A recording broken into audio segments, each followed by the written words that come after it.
오늘 우리에게 주시는 하나님 말씀은 열왕기하 18장 19절에서 27절입니다.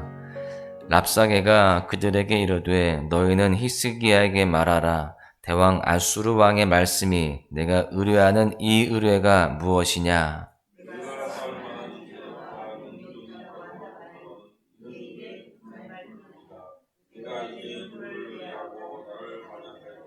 이제 내가 너를 위하여 저 상한 갈대 지팡이 애굽을 의뢰하는도다. 사람이 그것을 의지하면 그의 손에 찔려 들어갈지라. 애굽의 왕 바로는 그에게 의뢰하는 모든 자에게 이와 같으니라.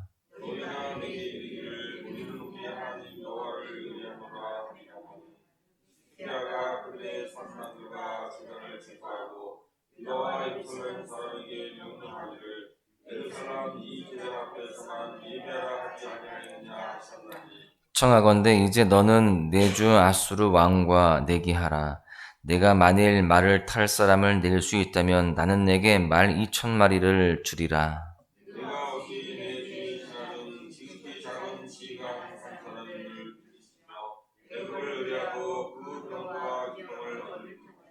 내가 어찌 여호와의 뜻이 아니고야 이제 이곳을 멸하려 올라왔겠느냐? 여호와께서 전에 내게 이르시기를 이 땅으로 올라와서 쳐서 멸하라 하셨느니라 하는지라.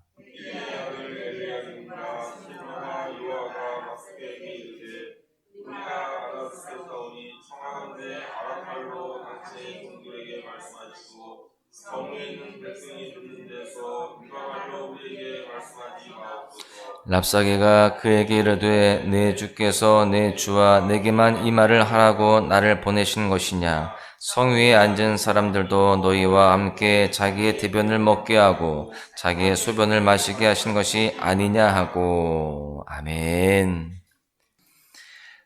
요즘 세상에서는 사람들에게 당당하게 살라라고 하는 말로 용기를 주려고 합니다.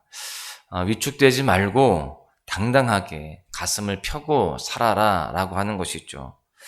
실제로 많은 사람들이 당당하게 살 것을 꿈꾸며 삽니다. 그런데 가만히 생각을 해보면 그렇게 사람들이 당당한 나를 꿈꾼다라고 하는 것은 반대로 지금 현재 많은 사람들이 당당하지 못한 삶을 살고 있다라고 하는 반증일 것입니다. 실제로 많은 사람들이 자신들이 생각하는 그 삶의 문제 앞에 큰 두려움을 가지고 당당해지지 못하고 있는 경우들이 참 많습니다. 그럴 때 사람들은 두려움을 없애줄 다른 그 무엇인가를 의지하거나 또는 그 두려움 앞에 차라리 굴복하고 비굴해지는 길을 선택하기도 합니다. 사실 오늘 본문 이전에 히스기야가 보여준 모습이 그랬습니다. 아수르가 북이스라엘을 정복하고 이제 히스기야 14년에 유다의 모든 견고한 성읍들을 쳐서 점령합니다. 믿었던 유다의 견고한 성읍들이 무너지고 애굽마저 침묵하니까 히스기야가 선택한 것이 무엇이었습니까? 히스기야의 첫 번째 반응은 그 아수르 왕 사네립 앞에 납작 엎드리는 거였어요. 그 앞에 굴복하고 비굴해지는 것을 선택했던 것입니다. 열왕기하 18장 14절을 보십시오. 유다의 왕 히스기야가 라기스로 사람을 보내어 아수르 왕에게 이르되 내가 범죄하였나이다. 나를 떠나 돌아가소서. 왕이 내게 지우시는 것을 내가 당하리이다 하였더니 아수르 왕이 곧 은 300달란트와 금 30달란트를 정하여 유다 왕 히스기야에게 내게 한지라. 그동안 잘 버티던 히스기야가 이 큰 고난과 위협 앞에서 큰 두려움에 사로잡히게 됩니다. 그리고 아수르 왕에게 내가 범죄하였습니다. 왕이 요구하시는 것을 내가 다 들어드리겠습니다. 라고 하면서 그 두려움 앞에 엎드리는 모습을 보게 돼요. 엎드리는 히스기야 앞에 사네립은 은 300달란트와 금 30달란트의 조공을 요구하죠. 히스기야는 하나님의 성전에 입힌 금까지 다 벗겨가지고 모두 아수르 왕에게 가져다 줍니다. 그렇게 해서 그 위기를 극복하려고 했던 겁니다. 그 두려움을 이겨내 보려고 한 것이죠. 그래서 그렇게 다 조공을 드렸을 때 문제가 해결되는 것처럼 보였습니다. 그런데 이 아수르의 왕 사네립이 궁극적으로 원한 것은 그 조공, 그 돈이 아니었습니다. 남유다의 완전한 굴복과 멸망이었던 거예요. 바로 이어지는 말씀을 보면 아수르 왕이 그의 세 부하에게 대군을 주어서 히스기야를 치게 합니다. 분명히 조공을 다 바쳤는데 히스기야를 치기 위해서 대군을 이끌고 이 아수르가 공격을 하는 겁니다. 그중 랍사게의 말이 오늘 본문의 시작 19절에 나와 있는 겁니다. 랍사게가 그들에게 이르되 너희는 히스기야에게 말하라. 대왕 아수르 왕의 말씀이 내가 의뢰하는 이 의뢰가 무엇이냐. 여기 보니까 아수르 왕을 그냥 왕으로 표현하지 않고 대왕으로 지금 표현하고 있습니다. 아수르의 왕이 대왕인데 네가 뭘 믿고 그렇게 당당하냐? 뭘 믿고 이렇게 버티고 있느냐? 이렇게 이야기합니다. 앞전에 그렇게 혼나서 납작 엎드려 놓고 지금 뭘 믿고 이렇게 버티느냐라고 도전적인 말을 하고 있는 것입니다. 그 다음 계속해서 하는 말들이 무엇입니까? 먼저는 애굽이든 하나님이든 다른 것 의지하지 말고 아수르 왕 앞에 완전히 무릎을 꿇어라 라고 요구를 합니다. 그리고 내가 너에게 말 2,000마리를 준다 한들 그 위에 탈 사람이나 있겠느냐 무시하고 조롱하죠. 또한 하나님이 우리에게 그곳을 멸망하라 그렇게 시켰다라고 거짓말까지 합니다. 그뿐만이 아니라 히스기야와 백성들 사이를 말로 이간질도 합니다. 이런 말을 듣고 히스기야의 신하들이 어떻게 반응합니까? 26절에 보시면 힐기야의 아들 엘리야김과 셈나와 요아가 랍사게에게 이르되 우리가 알아듣겠사오니 청하건대 아람말로 당신의 종들에게 말씀하시고 성 위에 있는 백성이 듣는 데서 유다말로 우리에게 말씀하지 마옵소서. 여러분 지금 어떤 말을 하고 있는 거냐면 어떻게 우리 하나님과 왕을 모욕할 수 있느냐 이렇게 외치는 것이 아니라 제발 유다말로 하지 말고 우리하고 아람말로 대화하자 이렇게 이야기하는 겁니다. 왜 이럴까요?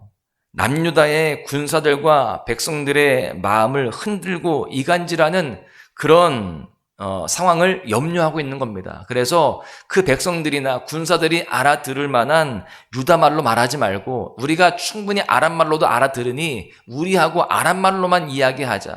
백성들이 알아듣지 못하도록. 여러분 그렇게 이 랍사게에게 부탁을 하고 있습니다. 그러자 랍사게가 어떻게 반응합니까? 27절에 보시면 랍사게가 그에게 이르되 내 주께서 내 주와 내게만 이 말을 하라고 나를 보내신 것이냐? 성 위에 앉은 사람들도 너희와 함께 자기의 대변을 먹게 하고 자기의 소변을 마시게 하신 것이 아니냐 하고 지금 이 랍사게가 어떤 이야기를 하는 거냐면 내가 너희들하고만 얘기하려고 여기 온 줄 아느냐? 백성들도 다 이 이야기를 들어야 된다. 너희들은 곧 우리에게 포위되고 우리에게 정복당해서 너희들은 자기의 대변을 먹어야 되고 소변을 먹어야 할 만큼 비참해지는 상황이 되게 될 것이다. 그러니 굴복해라 라고 하는 거예요. 이어서 28절에도 보면 계속해서 모욕하는 랍사게의 모습을 볼 수 있는데요. 이런 상황을 보면서 우리가 깨달을 수 있는 교훈이 무엇일까요? 첫 번째는요. 악에게 굴복하는 선택이 아니라 믿음의 선택을 해야 한다라고 하는 것입니다. 우리가 어제 수요일 예배 때 선택에 대한 말씀을 들었는데 이러한 위기와 어려움 앞에서도 악에게 굴복하는 것이 아니라 믿음의 선택을 해야 된다라고 하는 건데요. 여러분 우리에게도 사실 이러한 사단의 위협과 공격들이 있을 때가 있습니다. 사단은 끊임없이 우리에게 두려움을 가져다 줍니다. 그리고 우리를 무시하고 조롱하죠. 그리고 거짓을 말합니다. 하나님과 우리 사이를 이간질해요. 여러분 그때 사탄이 주는 두려움과 문제 앞에 굴복하는 선택을 하면 절대 안 되는 것입니다. 다른 것을 의지하거나 굴복한다고 해서 문제가 사라지지 않기 때문이죠. 여러분 이 사실에 대해서 우리는 히스기야의 모습을 통해서 확인할 수가 있습니다. 사탄의 궁극적인 목적은 우리를 멸망시키려는 것임을 우리가 잊어서는 안 되는 겁니다. 지금까지 히스기야는 아수르에 비굴하게 굴복하고 성전의 금까지 다 떼다가 그렇게 평화를 유지해 보려고 했습니다. 그래서 평화가 오는 줄 알았어요. 그런데 오히려 그 돈과 시간이 아수르가 전쟁을 더 잘 준비하는데 힘을 실어줬을 뿐입니다. 그렇게 해서 해결할 줄 알았는데 오히려 그것이 악재가 되었어요. 우리는 문제 앞에, 두려움 앞에, 비난과 모욕 앞에 무릎을 꿇는 것이 아니라 하나님을 믿는 믿음으로 견디며 하나님 앞에 무릎을 꿇어야 할 줄로 믿습니다. 그것이 우리가 두려움을 이기는 유일한 길임을 깨닫고 오직 믿음의 길을 선택하고 살아가야 되는 것입니다. 이사야 선지자가 한결같이 남유다에 선포한 하나님의 말씀이 무엇입니까? 애굽이나 사람의 도움을 구하지 말고 여호와 하나님의 도우심을 구하라. 하나님만이 너희의 도움이시라. 이렇게 말씀합니다. 우리 삶이 풍전등화와 같은 위기라고 한다면 바람마저 잠재우시는 하나님을 더욱더 의지해야 됩니다. 앞이 캄캄하다라고 한다면 우리의 어둠을 밝히시는 참 빛 되신 주님을 바라보고 의지해야 되는 겁니다. 우리가 사람 앞에 무릎을 꿇으면 더 괴로워지지만 하나님 앞에 무릎 꿇고 끝까지 하나님만 의뢰하게 된다면 긍휼이 많으신 하나님께서 반드시 우리에게 살 길을 열어주시고 승리하게 하실 줄로 믿습니다. 히스기야가 깨달은 것이 이것이었어요. 아수르를 의지해 보니까 안 되는구나. 사람 의지해 보니까 오히려 더 안 좋아지는구나 깨달았습니다. 그래서 한 번은 그 위기 앞에서 굴복하지만 두 번 당하지는 않는 것입니다. 이제 무엇을 선택합니까? 그 비난과 조롱 앞에서, 그 무시 앞에서 이제는 믿음으로 끝까지 견디는 것을 선택합니다. 여러분, 그렇습니다. 두 번째 교훈은 믿음을 선택했다면 하나님만을 의지하고 하나님과 연합해야 된다라고 하는 겁니다. 이제 히스기야는 악에게 굴복하며 아수르와 연합하는 것을 선택하는 것이 아니라 여호와께 연합하는 길을 택했다라고 하는 겁니다.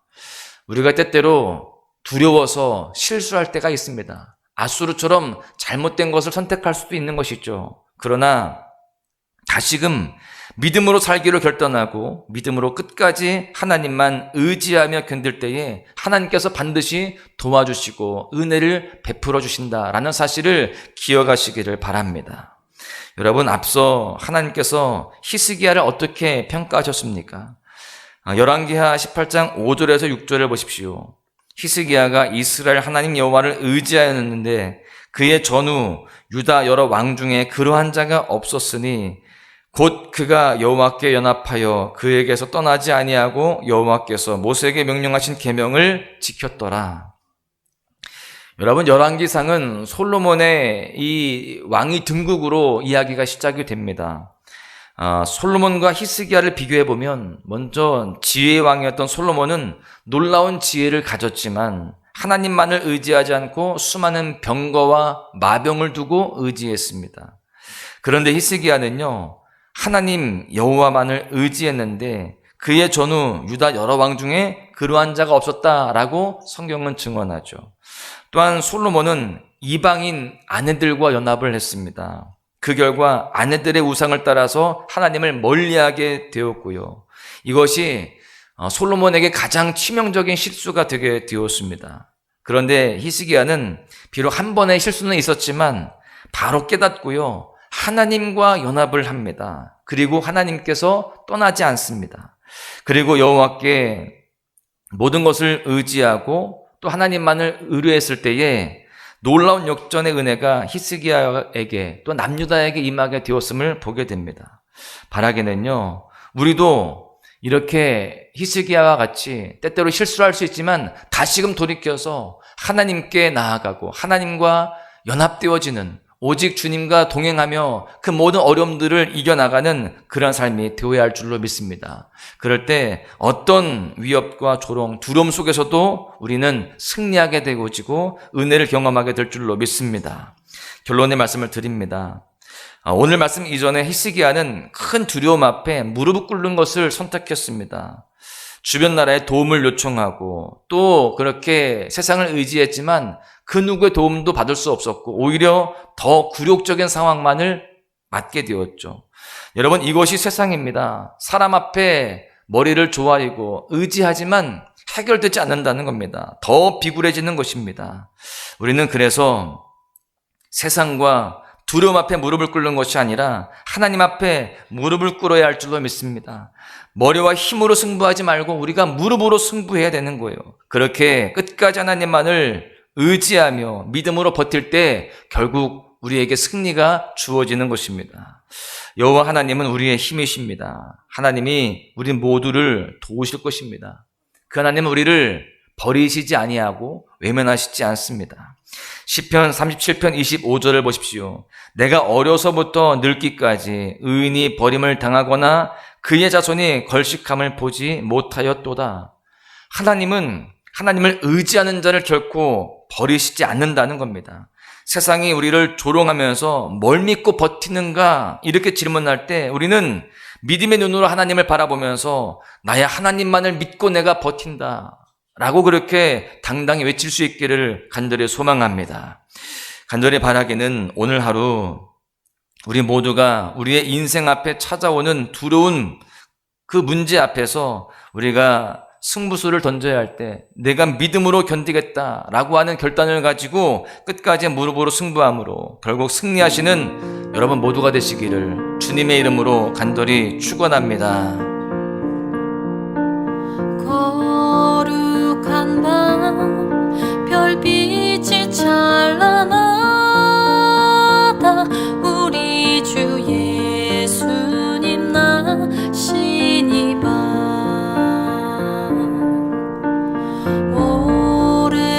오랫동안 죄악의 얼매여서 헤매던 우리 위에 오셨네. 온 땅이 주의 나심 기뻐하며 희망의 아침 밝아오도다.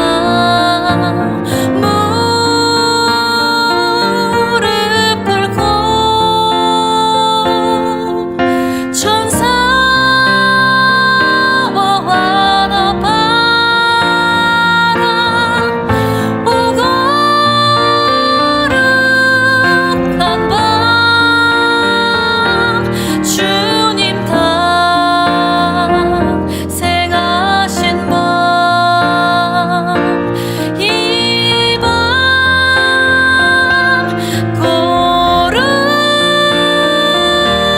거룩한 밤 거룩한 밤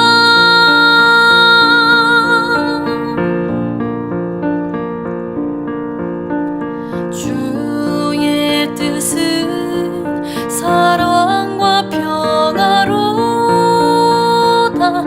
우리도